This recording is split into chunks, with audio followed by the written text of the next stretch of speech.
Hey, what's up, soldiers? My name's GregFPS, the Zombies Extraordinaire, and welcome back to another Saturday Top 10, where today, guys, we're going to be counting down the top 10 most improved weapons when you pack-a-punch them. Now, there's obviously a ton of weapons that are already good, so when you pack-a-punch them, they become better, but this is primarily going to be weapons that aren't that great on pack-a-punched, and then when you pack-a-punch them, they become like actual good weapons. So, without further ado, guys, let's get right into the video. But before we do, if you guys enjoy the video, please consider dropping a like and subscribing, and yeah, let's jump into it.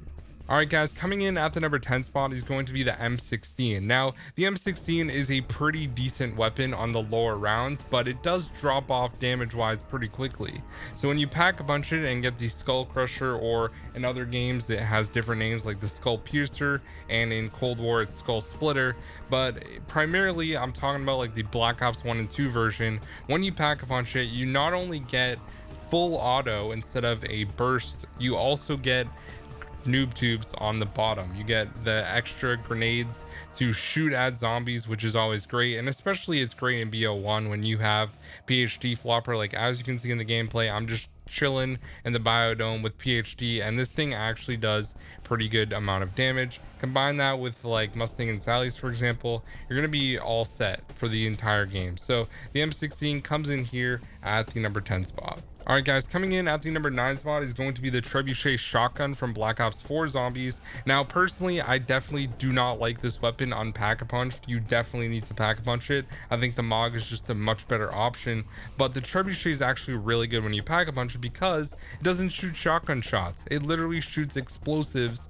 and when you combine that with PhD slider, it's a great weapon. And I know a lot of people love using this weapon in the one window strategy at the top of tagged or toe in. It's a really good weapon for that. Combine that and having the Hellion salvo, you're just basically going to be set the entire game. You can get a thunder gun if you want to run mule kick. I mean, the options are endless, but the Trebuchet puts in a ton of work, and it comes in here at the number 9 spot.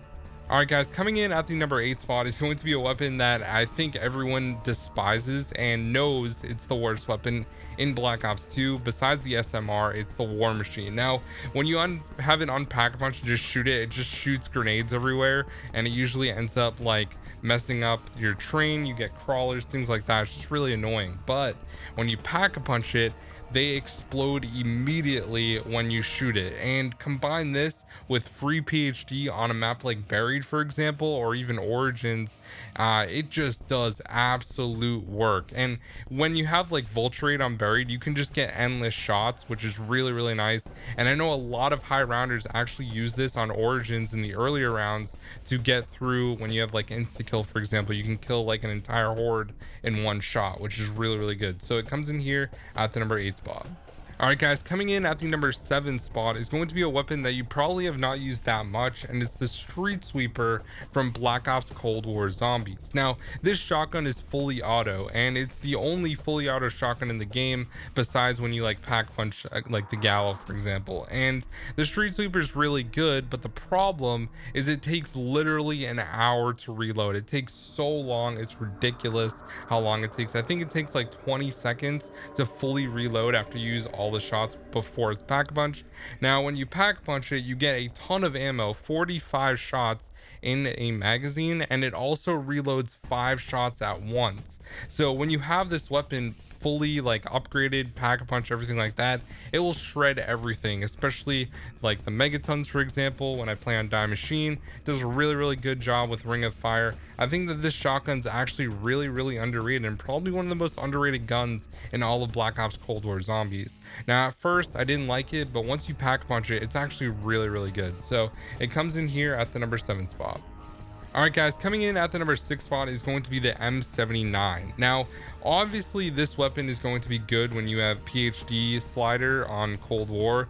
It's fairly decent. Like, it's not that bad, but when you pack a punch it, this thing actually becomes incredible. Not only do you have like a really good weapon that's shooting explosives, but you can destroy an entire horde in one shot. It also wrecks enemies as well, which is really important.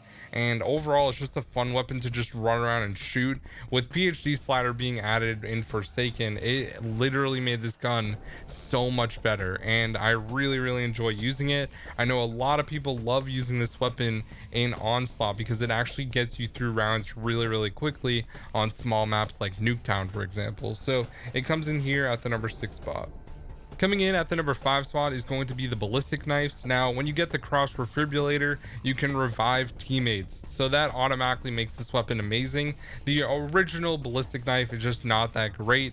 Yes, you can kill zombies if you get like headshots, and even kill zombies on later rounds as well, which is really nice. But I do think that this weapon is actually super solid when you pack a punch it, not only for the reviving teammates factor that obviously helps so much, because when you play like public matches, for example, and the people you're playing with are literally like actually terrible at the game, you can revive them a lot quicker. It's a great way if you just really want to boost your revives, and I definitely did it a lot back in the day on like Kino and even in Black Ops 2 and stuff. So it comes in here at the number 5 spot. All right, guys, coming in at the number 4 spot is going to be the Awful Lawton. Now, if you guys don't know what this is, it's the crossbow from Black Ops 1, and it's on every map except for Moon for some reason. Now, the Awful Lawton is great because if you don't have monkey bombs, the Awful Lawton will literally make your shots monkey bombs. So you shoot a crossbow shot anywhere you want, and all the zombies are going to be attracted to it. It lasts just as long as monkey bombs do as well, and it's a great thing to use when you have like an insta kill. You can kill all the zombies around it, or you can shoot it in a specific spot and then shoot it with the Mustang and Sallys, for example, and just kill the entire horde. So this is definitely a great weapon, and it's no secret that a ton of high rounders actually use this weapon when they're going for high rounds, and it can get them out of really tricky situations that they're in and things like that. Coming in at the number 3 spot is going to be the Mustang and Sallys, which we just talked about. And honestly, there's no surprise here. The M1911 is not going to be that great when you're trying to kill zombies after like round 5. It's pretty difficult unless you're just shooting headshots and you're willing to go through multiple clips to kill zombies. So when you upgrade them to the Mustang and Sallys and combine that with PhD Flopper and Black Ops 1, you can literally use this weapon to get out of any situation you're in. Just shoot at your feet and you can pretty much make it out unless you're on a high round. Now, I love using the Mustang and Sallys on Black Ops 1. It is literally my favorite weapon to always have in my back pocket as a secondary weapon. It's so fun to use, and it just becomes so good and useful. So it comes in here at the number 3 spot. All right, guys, coming in at the number 2 spot is going to be the SVU AS, the sniper rifle from Black Ops 2 Zombies. Now, honestly, this is a great weapon overall. Like in general, you can get headshots without pack-a-punching it at all. But when you pack-a-punch it, this thing becomes insane. It's a one-shot headshot all the way up to round 50. And when you have the sharpshooter perma perk, where you get an additional 300 points per kill, it's so easy to fill your bank on buried or die rise, for example. It's just a super solid sniper rifle, and it's a great weapon to use. It's semi-auto, so you don't have to wait for the bolt back action like you do for the DSR. Has a ton of ammo as well, so this is just an absolute great weapon, and I had to put it high up on the list at the number 2 spot. All right, guys, I have one honorable mention for this video, and it is going to be the XM53 from Black Ops 3. Now, I'm only gonna put it in as a useful weapon on one map, and that one map is the Horizon Drac. Now, when you pack a bunch of this thing, you can literally change the keeper, or like shoot the keeper with 2 shots, and it will be done that phase of the Easter egg when you literally like place down your rags and the keeper goes back and you shoot him in the chest. 2 shots, that's literally all it takes, 2, and you literally like move that phase on and you get the Panzer spawning, unless you're at the end of the game. This weapon is so good, and it's really useful when you're doing speed runs on Horizon Drac. Some people like hitting the box for it, and this thing just shreds. I had to put it on the list, and it's great in the boss fight. All right, guys, and last but not least, coming in at the number 1 spot is going to be one that you probably are already expecting, and that is the Boom Hilda, or the Mauser C96 pack bunch. The Boom Hilda is absolutely amazing on Origins. It looks cool, it's great. You can zoom around the map if you're on Black Ops 2, and honestly, this weapon is just literally a pocket ray gun Mark II that will destroy panzers, destroy any zombies, and it's the most useful weapon on Origins unless you're using a staff. This weapon's just so fun with the high mobility and everything like that.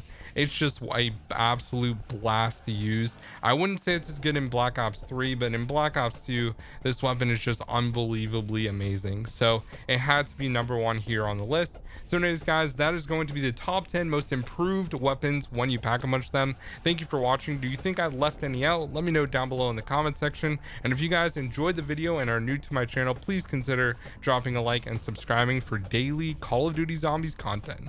I'll see you guys in the next one. Peace out.